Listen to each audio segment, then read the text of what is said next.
God is a frequency. It's our job to tune in. God is not a man. You hear people say reference God is him, he. They have this illusion that there's this sky daddy with a magic wand floating around granting wishes. That just really, in my research, isn't the case. It's more of a frequency, a divine frequency that is imbued in every living thing in the entire universe. In ancient times, people were more into spirituality when we got to one of the highest advanced civilizations, which started out in Sumer and then migrated over into the land of Ket. Before it became Egypt, the tablets date back about 6,000 to 8,000 years. But those tablets we discovered were recopied from even older tabs, which going back probably about 100 to 200,000 years prior. We're talking about a deep antiquity of super ancient culture, even in the Emerald Tablets. When they relocated home base to the land of Kemet in the Emerald Tablets, their 36,000-year-old texts, they rebuild the land of Kem out of the mud, which because there was a great flood. So we're talking about ancient knowledge. They said they rebuilt Cam. They didn't build it for the first time. They said they were going to bring it back up to a high level of civilization. So it was already high before the flood. We're talking about tens of thousands of years ago.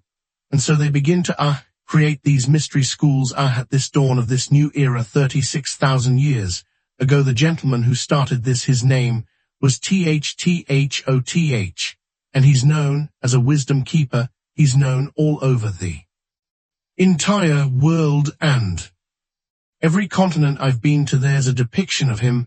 They're even in the outback of Australia. They've got him etched into a petroglyph in the rock. He doesn't really have a bird head, but he's depicted as such because the ibis bird depicts bringing darkness to light, because the beak is so long it goes deeper down into the mud to bring sustenance up. But he ruled over the land of Kemet for 14 or 16,000 years roughly, thereabout according to the ancient Egyptians, and then he left there and went to Mesoamerica and kick-started the Titacan civilization in Mexico City. You have all down throughout Chulam, and all the way down to Chichen.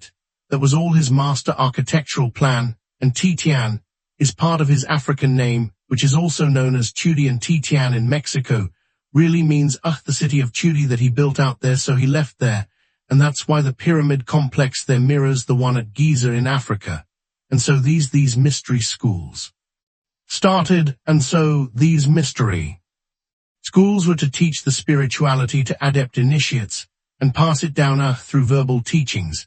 And then when some of these supermasters began to pass away or leave or disappear, whatever you want to call it, some of these pyramid priests and temple priests realized the power that this knowledge had and begin to alter and remix it. They understood the psychology and the neuroscience behind this and how it could control masses of people. So they started to twist the scripture and twist the words and kind of utilize it for darkness instead of light. And then we're able to then put people into a box and put real controls on them and dominate them and secure them, bringing them food, bringing them sacrifices, bringing them money.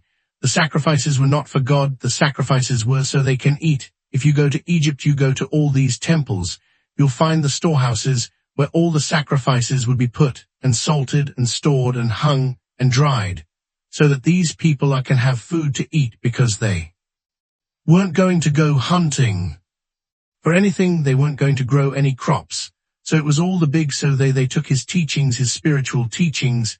He's all about seeking the light, evading the darkness, understanding how to raise and be born again through conscious thought. The first baptism that was taught is in the animal tablets. He talks about being baptized via elevated consciousness, being able to rise up to another level and look back to see where you were before, and you'll be born again many times in one lifetime if you continue to ascend. It had nothing to do with splashing water and dumping your head in a pool and all this other kind of stuff. That was also another twist of the information if you look at the Emerald Tablet.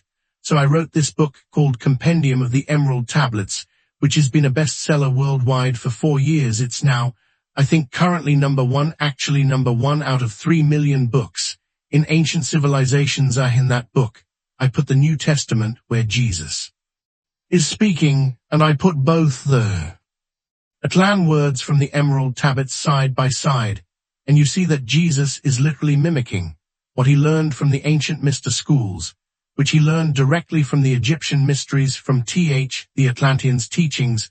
So he's not saying anything new in the New Testament. All those words that were spoken by him were information that he was taught, because the real text is 36,000 years old. And of course, we know the Bible was written between 100 AD. 900 AD, long after the people were long gone. It's just a mimicking of ancient texts, and people began to take spiritual concepts, and a lot of different religions cropped out of his spiritual writings that he wrote in those emerald tablets. The story kept getting rewritten. The story did happen originally thousands of years before Jesus was even born, and then the story kept getting copied over and over and over. The true story of Jesus has really never truthfully fully been read. The Sinai Bible is probably closest to the truth, because the Sinai Bible was written before the King James Bible and some of the other canonized books, and there's about 14 differences between the two, and one of the biggest discrepancies is Jesus was never crucified. Matter of fact, Harvard has a copy of the book of Jesus's wife in its seminary library, so most likely he got married, had kids, and the Marenian bloodline most likely is still walking the planet till this very, very day. And so I think that those stories of the ancient situ, the ancient cultures, having that same story over and over again, was just it being copied again from culture to culture, and being reread, and the names being slightly changed. But it happened originally thousands of years prior with horse. I believe that Jesus, his real name is Yeshua. First of all, he was a real person that did exist. I've been to the house where he grew up in Egypt. Because if you remember in the Bible, Jesus disappears from the Bible at the age of 12 disappears. You don't see him again till he's 32. He's gone. Where does he go?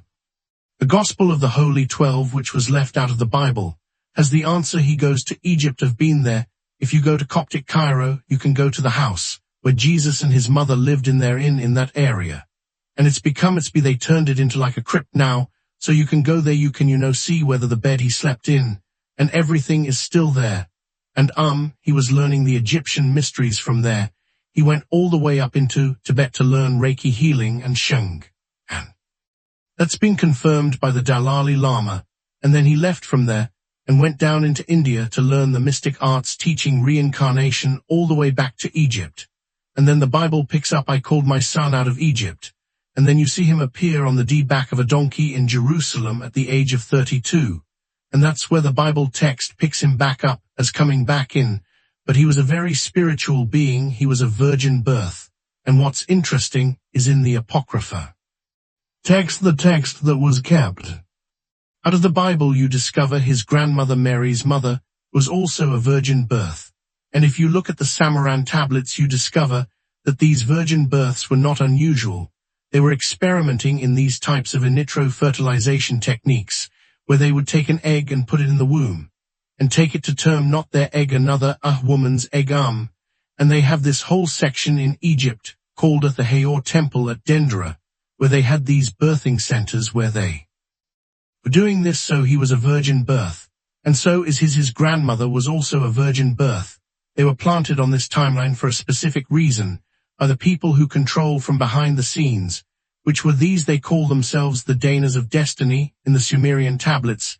They belied that they had the right to control destinies on this planet, and they would use this crystal tablet to see potential outcomes and futures that they wanted, and they would then pick the one they want coals into one real outcome, and they would go ahead putting action behind that to make that reality come true for them. Masters at manifesting prior to the flood, the Anunnaki, who are also the Atlantans.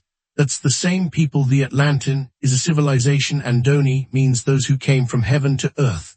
So it's like if we travel to Mars, I wouldn't say I'm Billy Carson from Bonn, Florida. I would say I'm an earthling, right? So Anunnaki is that generalized term. Atlan is the type of civilization they created. Basically what you find is that before the flood, they didn't even interact with the hominids that were on this planet. They didn't interact with us. Our cousins were here, not Homo sapiens sapien, but a different version of us was already here. Then they started tinkering because they wanted to create a slave race of people.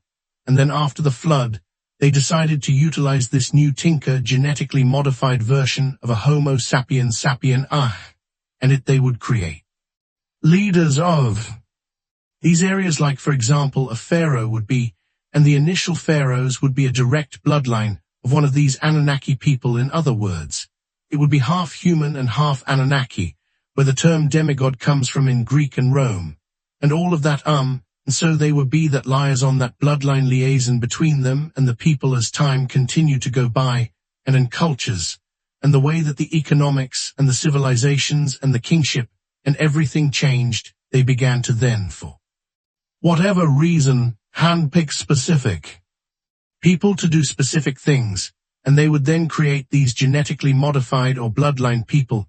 Yeshua was one of them, who I believe he was half human and half Anunnaki. That's just my personal opinion. I have not read that anywhere, but that's based on what I've researched here, what I know from studying ancient cultures.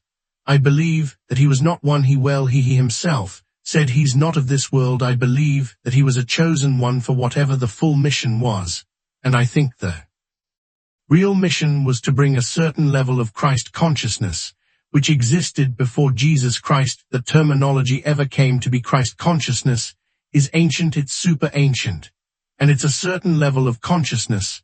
A person can get to this level where they're all-knowing, all-loving, they're the epitome of service to others and unconditional love for one another. A real true ascended being. And Jesus never said he was going to return. He said the Christ would return, and he's talking about the consciousness coming back to this planet and raising everyone up to a high level and bringing back a new golden age. It's a level of consciousness where you have this crystallized consciousness where everything you think of is about how can I become a problem solver. I'm not a victim. How can I help someone? How can I love this person better? How can I solve problems before they have? Because a genius will solve problems before they happen. So these people were high thinkers. They'll think into the future and think of what all the outcomes can be, and then create solutions before they even need them. That kind of level of thinking, how to heal people, not no suppression of medical technology and information, and stuff like that, creating a true super Christ civilization.